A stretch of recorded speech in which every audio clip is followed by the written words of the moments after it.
Well, hello, everybody, and welcome back to another edition of our daily devotion. These are devotions we do here at Woodlawn Christian Church, and if you look down below, you'll see the various playlists. If you look at my channel, I guess, not down below, you'll see the various playlists that we have of the different books we've done devotions on. Currently, we're in the Gospel of Matthew, and we're in the 5th chapter, verses 38 to 42 today. And I'm recording this video to be broadcast on March 3rd of 2022.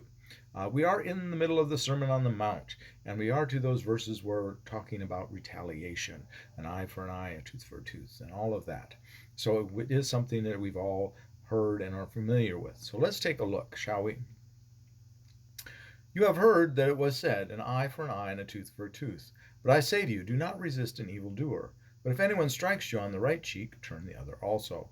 And if anyone wants to sue you and take your coat, give your cloak as well. And if anyone forces you to go 1 mile, go also the 2nd mile. Give to everyone who begs from you, and do not refuse anyone who wants to borrow from you. Okay, these are tough verses, but he's addressing Jesus. Remember, this is Jesus speaking.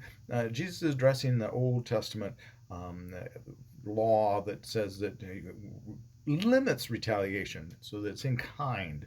The wrong committed to one is the wrong committed. If you cause someone to lose an eye, you have to put your eye out as well. If you knock a tooth out, they knock your tooth out as well. It was designed to keep things from going snowballing, so that the damage was in kind, not over the top. Human retaliation, typically when we want revenge, we want even greater wrong to be given to that person than what we have suffered. We want to get them back worse than they got us. That's human nature, and so the law was to fight that. But Jesus say, no, the law doesn't go far enough, because he's been doing that all through here, right? The law doesn't go far enough. I tell you, if you look at a woman, that whole thing that we talked about a couple days ago, about adultery and all that. Here he's saying that no, you don't take an eye for an eye and a tooth for a tooth.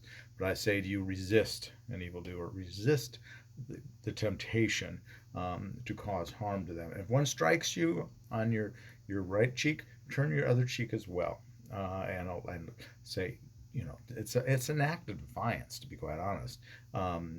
And if somebody wants to sue you to take your coat, and of course, if they take your coat, that is your, in that society, that culture, that was your blanket at night as well, your cloak. So give them your tunic as well. Don't take your coat, give them their tunic. It says cloak here, but it's tunic.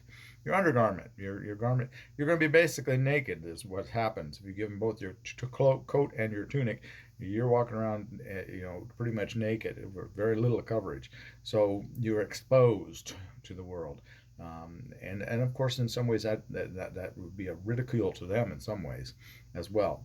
And when he references about going 1 mile or go 2 miles if they want to take you 1 mile, that's a Roman soldier. Roman soldiers could conscript you to carry their burden for them for a mile. Now, they couldn't take you any further than that, but he's saying take that 2nd mile. And if anyone begs from you to give to them. And I think part of what this is all about is if you're taking that extra mile to walk with that person, and they're going to be questioning, why are you doing this? You are legally bound only to go the 1 mile. What's going on? What's the deal? You've got a mile to witness to that, folks. If you are forgiving them for harming you, they're going to wonder, why in the world is this person forgiving me for harming them? And it gives you an opportunity to witness to them about the love of Christ Jesus. And the same thing with helping someone that begs from you. It gives you an opportunity to witness to them. And the same thing with loaning them the money and not expecting repayment. You are giving a chance to witness to them. So it's all about that you are showing that Jesus' way is above and beyond the way of the world. It's above and beyond human nature by far. And it's above and beyond what the law is requiring. So, well, that's what I've got for you today. Short and sweet. We will finish this chapter tomorrow, and we're going to talk about love for enemies. Another one that's difficult. Have a blessed day, and please, please, please be a blessing to someone today. Bye-bye.